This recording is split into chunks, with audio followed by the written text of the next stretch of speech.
Good morning दोस्तों, मैं हूं संतोष और आज फिर एक नया टॉपिक के साथ। आज का टॉपिक है फाइनेंशियल फ्रीडम का फिफ्थ स्टेप। और इसके पहले मैं आपको 4 स्टेप बता रखा हूं। ये फिफ्थ स्टेप है स्टार्ट सेविंग एंड इन्वेस्टिंग। इसके पहले जो मैं 4 स्टेप बता रखा है, सबसे पहला था डिफाइन योर फाइनेंशियल गोल। दूसरा मैंने आपको बताया एनालाइज योर फाइनेंशियल कंडीशन।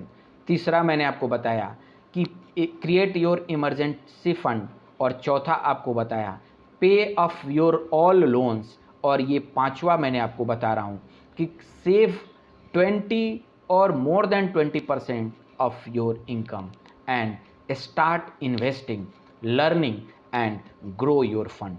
इस स्टेप में हमें क्या है, जैसे ही हमारा लोन पे ऑफ हो जाएगा तब जाकर हम अपना इन्वेस्टमेंट के ऊपर जाएंगे, क्योंकि सेविंग करने के लिए हम सेव करेंगे, लेकिन पहला प्रायोरिटी होगा कि हमारा लोन, क्योंकि वो इन्वेस्टमेंट से ज़्यादा रेट ऑफ इंटरेस्ट पर रहता है, इसलिए उसे पे ऑफ करने के बाद अब हम इन्वेस्ट करना शुरू करेंगे। तो डैट मीन्स हम दोनों पैरेलल करेंगे। आपने मान लीजिए अपना 10-15% या 20% जो भी आप अपने इनकम का सेव किए, उसको अच्छे इंस्ट्रूमेंट में इन्वेस्ट करना सीखिए। और उसके लिए आपको साथ में स्टडी करना पड़ेगा, आपको फाइनेंशियल प्लानर का भी हेल्प लेना पड़ेगा। और उससे बेस्ट है कि आप सेल्फ स्टडी करिए, जिससे अपना फाइनेंशियल कंडीशन आपसे बेटर कोई नहीं जानता है, और उसके हिसाब से आप अपने आप को ग्रो करेंगे। धीरे धीरे धीरे धीरे ये कंटिन्यूअस प्रोसेस है, और आपकी इन्वेस्टमेंट जैसे जैसे बढ़ती जाएगी तो आप ये इन्वेस्टमेंट को भी डाइवर्सिफाई करिएगा। इसलिए मैंने बताया इस स्टेप में आप 2 तरह का इम्पॉर्टेंट चीज़ डिसीजन ले रहे हैं। पहला तो आपने सेविंग कर रहे हैं 10-20% ऑफ योर इनकम। दूसरा आप उसे इन्वेस्ट कर रहे हैं for long term. Long term means आप रिटायरमेंट की भी प्लानिंग यहाँ करिएगा। आप अपना इंश्योरेंस भी रखिएगा, हेल्थ इंश्योरेंस और टर्म इंश्योरेंस भी रखिएगा।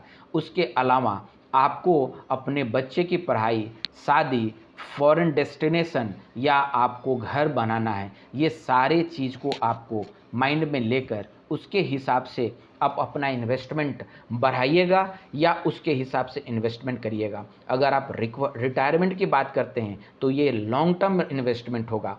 आपको कुछ 5 साल के लिए भी इन्वेस्ट करना पड़ेगा, कुछ इन्वेस्टमेंट 10 साल के लिए करना पड़ेगा, कुछ इन्वेस्टमेंट आपको 30 साल और प्लस टाइम के लिए करना पड़ेगा। तो जिस तरह का इन्वेस्टमेंट है आप उस तरह का अपना फाइनेंशियल इंस्ट्रूमेंट का इस्तेमाल करिए।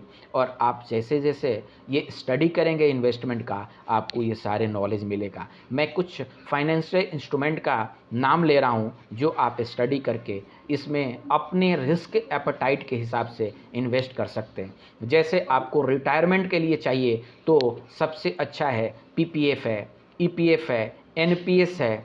एक उसके अलावा आप आज के दिन में म्यूचुअल फंड का भी इस्तेमाल कर सकते हैं, लेकिन ये 3 था, गवर्नमेंट सपोर्टेड था। म्यूचुअल फंड भी आपके पास बहुत तरह का है, तो आप जैसे जैसे स्टडी करेंगे आपकी रिस्क आपके एज के हिसाब से आप सिलेक्ट कर सकते हैं। High aggressive fund, moderate fund और कंसिस्टेंट फंड। आप जितना रिस्क ले सकते हैं उतना ही आपको ग्रोथ मिलेगा। डायरेक्ट स्टॉक भी हो सकता है, बॉन्ड भी हो सकता है, एफडी भी हो सकता है, सेविंग अकाउंट भी हो सकता है, लैंड भी हो सकता है, प्लॉट, रियल एस्टेट, ये सारे इन्वेस्टमेंट का ऑप्शन है, गोल्ड भी, सिल्वर भी। तो आप अपने इन्वेस्टमेंट के एपेटाइट, अपने इन्वेस्टमेंट के नॉलेज और आपकी अपनी फाइनेंशियल कंडीशन के हिसाब से आप धीरे धीरे ये सारे इंस्ट्रूमेंट में जो आपके ज़रूरत लगे आप जैसे जैसे इन्वेस्ट करते जाइएगा।